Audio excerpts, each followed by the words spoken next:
¿Cómo analiza justamente esta decisión que tomó el gobierno de Brasil, o que se estima que tomó el gobierno de Brasil, porque todavía resta conocer algunos detalles de la negociación que se está llevando adelante, de suspender el ingreso de leche uruguaya a Brasil? Sí, lo vivimos como cualquier uruguayo con mucha pena y preocupación, porque lo veo como hasta más grave de lo que realmente se terminó comunicando.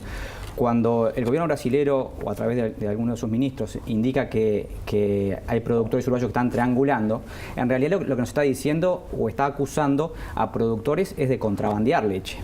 Porque para poder triangular, ¿qué es necesario? Bueno, importar formalmente leche, en este caso de Argentina, y luego exportarla. Cuando uno hace esos movimientos, eso queda registrado en las aduanas.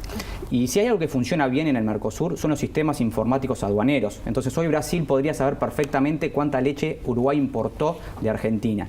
Y los números indican que no hay grandes importaciones de Argentina, desde Argentina hacia Uruguay, y luego que esa leche se exporte a Brasil. Entonces lo que están indicando o lo que están sugiriendo, o peor, acusando, es a productores uruguayos y exportadores uruguayos de estar contrabandeando leche de Argentina para exportarla a Brasil, lo cual es, creo, mucho más grave de lo que aparece a simple vista. Y lógicamente esto está desnudando una vez más el deterioro que tiene el Mercosur. Los procesos de integración se basan, entre otras cosas, en la confianza en las instituciones. Si hay un certificado de origen emitido por una institución uruguaya, sobre todo instituciones uruguayas con peso y con cierta institucionalidad, que indica que la leche es uruguaya, debería bastar y sobrar para que el gobierno no dude de su veracidad. Sin embargo, lo están dudando. Entonces, no hay procesos de integración posibles sin confianza en las instituciones de los países miembros. Dos cosas. La primera reacción que tuvo el gobierno fue mostrar su sorpresa y decir que iba a tomar medidas espejo. ¿Eso es viable para un país como Uruguay? Y la segunda, ¿qué denota esto del relacionamiento entre los gobiernos de Uruguay y de Brasil? Absolutamente no. Es decir, medidas espejo en vínculos asimétricos como son el uruguayo y el brasilero, es imposible. Expliquemos qué es un vínculo asimétrico, porque siempre hablamos de las asimetrías del Mercosur y de repente la gente no tiene por qué entender el término. Sí, es la asimetría o la diferencia de tamaño que existe entre Brasil y Uruguay, es decir, cuánto daño nos puede hacer Brasil cancelándonos la posibilidad de importar o exportar productos uruguayos, y cuánto daño le puede hacer Uruguay a Brasil cancelándole algún tipo de exportación de ellos.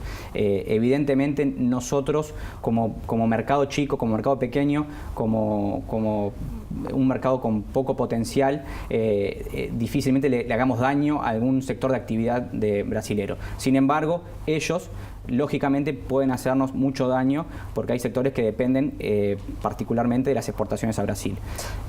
Por otro lado, tú decías en tu red social, en Twitter, que la clave está en diversificar mercados tanto para el sector lechero como para cualquier otro sector, y sin embargo Uruguay se enfrenta al problema de que cada vez que intenta hacer tratados, por ejemplo, de libre comercio con otros países, por ejemplo está el caso de China, el propio Mercosur en algún punto frena. ¿Cómo estás analizando esta aparente contradicción? Sí, a ver, la diversificación de mercados para países chicos es nuestra principal arma de defensa, porque pasa lo que pasa. Si dependemos únicamente de un mercado, ese mercado se cae y el sector lo sufre. Entonces, lo que tenemos que hacer es diversificarnos, buscar alternativas. La diversificación no solo debe ir únicamente vía tratados, puede ir vía negociaciones bilaterales con otros países. El caso de Argelia es un caso bastante significativo para lo que es el sector lácteo. Hoy Argelia en septiembre se le exportó la misma cantidad de lácteos que se le exporta a Brasil, por ejemplo. Y ya llevamos exportado a Argelia el 20% de la cantidad de lácteos que se le exportó a Brasil en el 2016. Entonces, eso es parte de la diversificación que debemos realizar. Y aparte, lo que tú decías, Valentina, de la búsqueda incesante de acuerdos acuerdos con el mundo. Ayer lo anunció el presidente de la República y lo recibimos con agrado, de que va a viajar a México para renegociar el Tratado de Libre Comercio e intentar levantar las cuotas que existen para el sector lácteo. Si bien tenemos un Tratado de Libre Comercio con México, ese tratado en el año 2012 incluyó cuotas para el sector lácteo, cuotas muy bajas para la exportación de leche desde Uruguay. Bueno, y el gobierno está dispuesto a ir hasta México para renegociar ese tratado y que se levanten las cuotas para poder liberalizar el mercado y las exportaciones a aquel país. México es un comprador de lácteos, soy el principal proveedor de México de lácteos en Estados Unidos.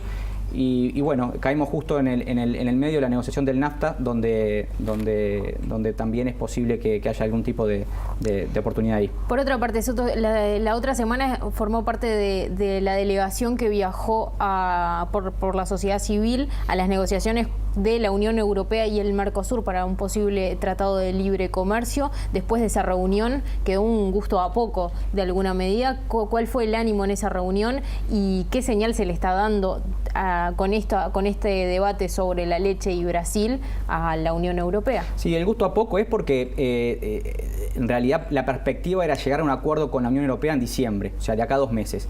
Sin embargo, las negociaciones han mostrado que hay distancias sustanciales en varios aspectos. Se habló de la cuota de carne, también tenemos la cuota de arroz, la cuota del sector sucro y alcohol. Entonces, hay distancias sustanciales todavía con la Unión Europea que no permiten alcanzar un acuerdo hoy. Las principales críticas que le hizo el Mercosur a la Unión Europea fue si estamos apostando a un tratado de libre comercio, que el comercio sea realmente libre. Y las cuotas lo que hacen es limitar el comercio. Que son las mismas cuotas que le quiere poner Brasil entonces, a Uruguay o a Argentina con la leche.